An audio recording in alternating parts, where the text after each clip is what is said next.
அல்லாஹ் சொல்கிறான், நிச்சயமாக சத்தியமாக சக்கராத் வந்தே தீரும். உலகத்தில் அல்லாஹ்வை மறுக்கிறவங்க இருக்கிறாங்களா இல்லையா? இருக்கிறாங்களா இல்லையா? அல்லாஹ்வை மறுக்கிறவங்க இருக்கிறான். தெய்வமே இல்லை என்று சொல்றவன் இருக்கிறான். மௌத்தை மறுக்கும் ஒருவனை காட்டுங்கள். மௌத்த மறுப்பான யார் அவர்? ஏன் மறுக்கேலா? கண்ணுக்கு முன்னால் ஒவ்வொரு நாளும் ஜனாசாக்கள்.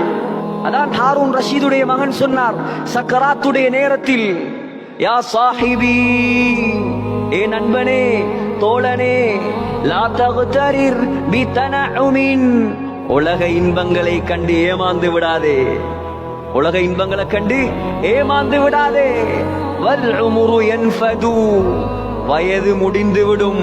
வன்னஈமு யஸூலு, உலக இன்பங்கள் எல்லாம் அழிந்துவிடும்.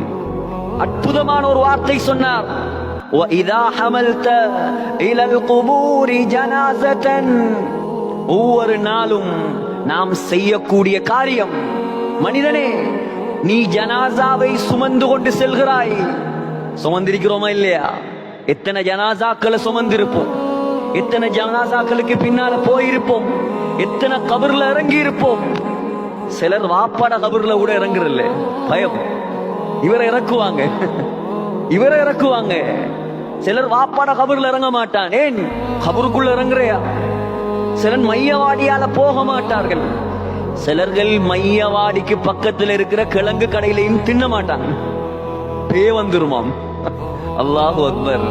சகோதரர்களே, ஸல்லல்லாஹு அலைஹி வஸல்லம் சொன்னார், மையவாடிக்கு போ. முஹம்மது ஸல்லல்லாஹு அலைஹி வஸல்லம் நடு இரவில் எழும்பி மையவாடிக்கு போவார்கள். போவாங்களா? யாராவது போவாங்களா? நடு இரவில் எழும்பி மையவாடிக்கு போய் அங்கே இருக்கக்கூடிய மௌத்தாக்களுக்காக துஆ செய்வார்கள் ஸல்லல்லாஹு அலைஹி வஸல்லம். மௌத்துண்டா அவ்வளோ பயம். ஏன் இவர் மௌத்தாகிறல்ல தானே?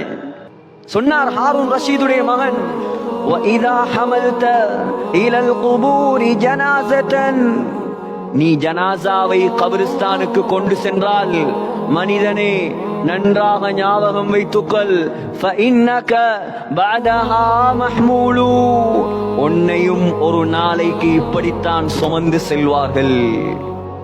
எவ்வளவு உண்மையான விஷயம் சகோதரர்களே. அல்லாஹ் சொல்றான், ذَلِكَ مَا كُنْتَ مِنْهُ تَحِيدُ, எந்த சக்கராத்தை விட்டு நீ விரண்டோடுகிறாயோ, எந்த சக்கராத்தை கண்டு பயப்படுகிறாயோ, அந்த சக்கராத்தை நீ அடைந்தே தீருவாய். ஏன் இதெல்லாம் அல்லாஹ் சொல்றான்? அல்லாஹ் ஏன் இதெல்லாம் சொல்கிறான்? அல்லாஹ் மறந்து விட்டார்கள் மனிதர்கள். மௌத்தை மறந்து விட்டார்கள், சக்கராத்தை மறந்து விட்டார்கள், கபரை மறந்து விட்டார்கள், மஹ்ஷரை மறந்து விட்டார்கள். துனியாவை கட்டியாள்வதற்காக வந்ததை போலே எத்தனையோ பேர் வாழ்ந்து கொண்டிருக்கிறார்கள். இதற்காக பள்ளிக்கு வந்திருக்கிறோம், மௌத்தை நினைப்பதற்கு. சகோதரர்களே, யாரும் நிரந்தரமாக வாழ முடியாது உலகத்தில்.